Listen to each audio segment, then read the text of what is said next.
saya buka pembelajaran dalam video ini.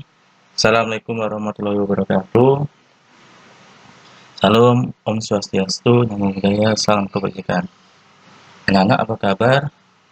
Hari ini bersama saya, Bapak Iman Firmansyah Mahdi, SPDGR di channel YouTube Mr. IM. Pada kesempatan ini, atau di dalam video ini lebih tepatnya, kita akan membahas materi bagian 2, Berpancasila dalam kehidupan global Pancasila. Materi bagian 2 ini termasuk materi kelas 12 pada semester 1 di kurikulum Merdeka. Sebelum Mbak Iman membahas materi ini lebih lanjut, kita berdoa terlebih dahulu agar kalian mampu menerima ilmu yang Mbak Iman berikan. Berdoa menurut agama dan keyakinan kita masing-masing. Mbak Iman versi ada. Berdoa selesai. Seperti yang Mbak Iman bilang, hari ini kita akan membahas materi kelas 12 bagian 2, Berpancasila dalam kehidupan global Pancasila. Sebelumnya, Mbak Iman selalu mengingatkan untuk menyiapkan alat tulisnya, bukunya, internetnya, agar kalian bisa mencatat materi ini dengan baik dan benar. Langsung saja, pada tampilan PowerPoint, kita masuk pada unit 1, yaitu membahas terkait kekuatan, peluang, kelemahan sampai tantangan, dan Pancasila sebagai pemandu. Langsung saja, kita tahu bahwasanya di era globalisasi ini setiap negara saling terhubung antara satu negara dengan negara lainnya. Nah, terhubung dalam bidang ekonomi, sosial, maupun budaya. Ini sangat cepat di era globalisasi ini. Jadi, setiap negara saling berhubungan dengan sangat cepat karena ditandai dengan kemajuan teknologi. Maka, karena hal ini, karena era globalisasi, maka di sini terdapat potensi dan peluang. Peluang membahas terkait apa yang ingin atau akan dilakukan oleh suatu negara. Sementara, selain terdapat potensi dan peluang, terdapat yang namanya kelemahan. Kelemahan berkaitan dengan apa yang harus dibenahi dari dalam diri suatu negara, dan terdapat yang namanya tantangan. Tantangan berkaitan dengan hambatan atau hal-hal apa saja yang dapat menghambat suatu negara, bisa dari luar maupun dari dalam. Maka, untuk menjawab itu semua, tentunya negara harus punya yang namanya kekuatan. Kekuatan ini berkaitan dengan modal atau apa yang dimiliki dari suatu negara. Demikian, negara dapat menunjukkan jati diri bangsa tersebut. Jadi, negara punya ciri khas sendiri dalam menghadapi era globalisasi. Pada tampilan selanjutnya, kita masuk ke negara kita. Jadi, kita harus mengetahui apa yang menjadi kekuatan dan peluang bangsa dan negara Indonesia. Perlu kita tahu bahwasanya Indonesia merupakan negara yang kaya akan potensi sumber daya alam dan sumber daya manusia, maupun letak geografis negara kita, yakni letak geografisnya sangat strategis.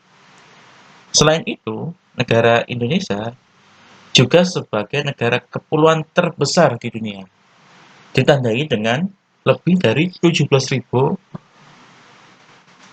pulau yang tersebar di seluruh Indonesia, dari Sabang sampai Merauke. Maka, sebagai warga negara Indonesia yang baik, kita harus mengetahui kekuatan bangsa dan negara Indonesia. Apa saja yang menjadi kekuatan bangsa dan negara Indonesia? Pertama, Pancasila sebagai ideologi dan identitas bangsa. Kedua, letak geografis yang strategis. Sampai kekuatan militer yang ternyata diperhitungkan oleh dunia. Inilah yang menjadi kekuatan dan inilah yang menjadi kekuatan bangsa dan negara Indonesia. Maka, setelah kita mengetahui kekuatan bangsa dan negara Indonesia, maka sebagai warga negara Indonesia yang baik, kita harus mengetahui peluang apa saja yang bisa dilakukan oleh negara kita, terutama di era global. Semisal menjadi atau berpotensi menjadi ekonomi ketujuh dunia pada tahun 2030. Bisa menjadi revolusi digital dan kemajuan teknologi. Menjadi pariwisata dan ekonomi kreatif. Dan negara kita sebagai pusat industri halal dunia. Ini merupakan peluang-peluang yang bisa dilakukan oleh bangsa dan negara Indonesia. Selanjutnya, setelah kita mengetahui peluang dan kekuatan dari bangsa dan negara Indonesia, kita juga harus mengetahui kelemahan dan tantangan bangsa dan negara Indonesia. Perlu kita tahu bahwasanya selain negara Indonesia memiliki potensi dan kekuatan, negara kita juga punya kelemahan yang harus diperbaiki dan tantangan yang harus dihadapi guna mampu menghadapi persaingan global. Maka, kelemahan bangsa dan negara Indonesia seperti kualitas sumber daya manusia yang masih rendah, pembangunan yang belum merata, ketimpangan ekonomi yang tinggi, sampai bencana alam dan kerentanannya. Ini merupakan kelemahan-kelemahan yang dimiliki oleh negara Indonesia. Inilah yang perlu kita perbaiki secara internal, dari dalam. Sementara, ketika kita sudah memperbaiki kelemahan kita, maka tentunya kita harus tahu tantangan bangsa Indonesia dalam kehidupan global. Apa saja yang menjadi tantangan dalam menghadapi kehidupan global. Tantangannya semisal adanya pengaruh ideologi asing yang mengancam Pancasila, ancaman keamanan cyber, dan penyalahgunaan data pribadi, sampai tantangan ekonomi global. Tantangan-tantangan inilah yang perlu kita hadapi secara bersama-sama. Tidak boleh pemerintah saja, tidak boleh warga negara saja, harus ada kerjasama baik dari pemerintah maupun warga negara. Maka, pada tampilan selanjutnya, negara kita mempunyai Pancasila. Pancasila ini sebagai pemandu. Maksudnya, perlu kita tahu sebagai ideologi dan dasar negara, Pancasila punya peran dalam membimbing bangsa Indonesia dalam menghadapi tantangan.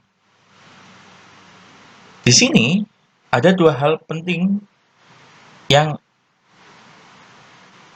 ingin saya sampaikan. Pertama, Pancasila sebagai pedoman dalam kehidupan sehari-hari ini mempunyai maksud pedoman berperilaku dan bertindak dalam kehidupan sehari-hari. Yang kedua, Pancasila sebagai panduan dalam yang kedua, Pancasila sebagai panduan dalam kehidupan berbangsa dan bernegara mempunyai arti bahwa seluruh kebijakan pemerintah dan sistem hukum di Indonesia ini harus sesuai dengan Pancasila. Tidak boleh melenceng atau bertentangan dengan nilai-nilai Pancasila.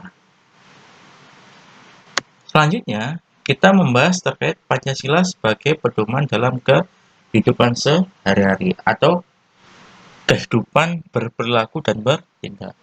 Kita tahu bahwasanya Pancasila memiliki sila pertama sampai sila kelima. Di sini Pak Iman memberikan contoh dari sila pertama sampai sila ketiga. Misal dalam sila pertama Pancasila, pedoman berperilaku dan bertindak yang bisa dilakukan adalah pertama menerapkan toleransi dalam keberagaman, menjalankan ibadah dengan baik, dan lain sebagainya yang berkaitan dengan nilai dasar ketuhanan. Sila kedua Pancasila yang bisa kita jadikan pedoman dalam berperilaku dan bertindak dalam kehidupan sehari-hari. Pertama, menjunjung tinggi nilai-nilai kemanusiaan dan menghindari tindakan kekerasan dan intoleransi. Dan lain sebagainya yang berkaitan dengan nilai dasar kemanusiaan. Sila ketiga Pancasila ini berkaitan dengan nilai dasar persatuan. Maka,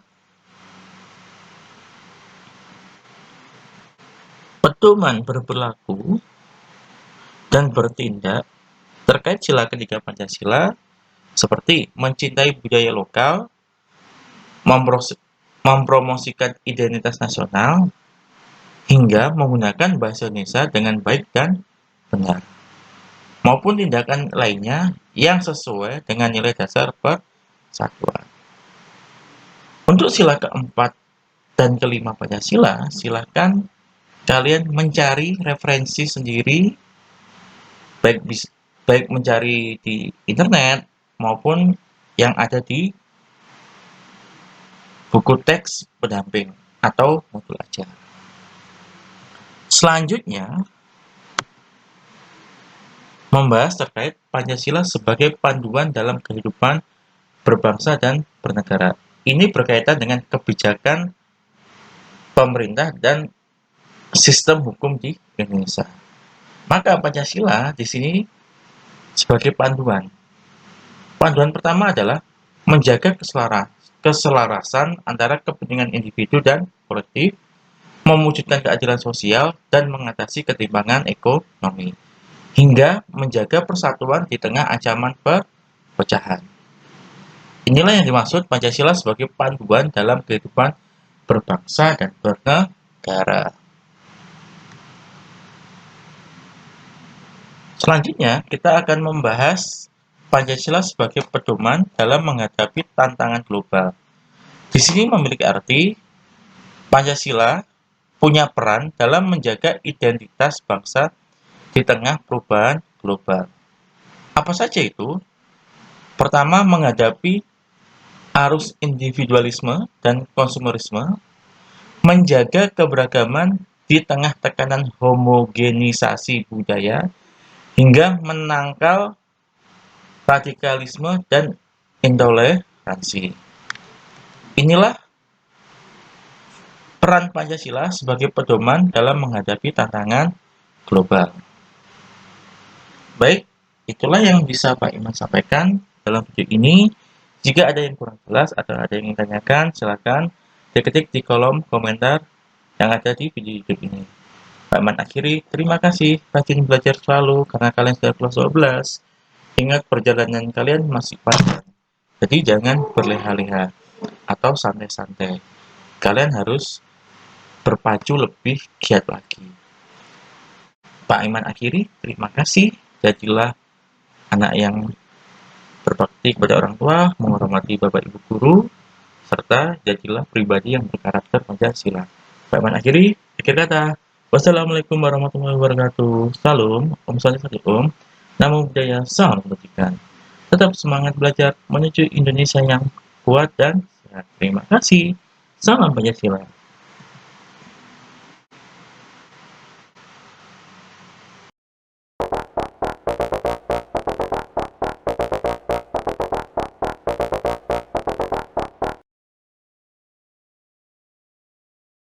Mystery aim to educate people.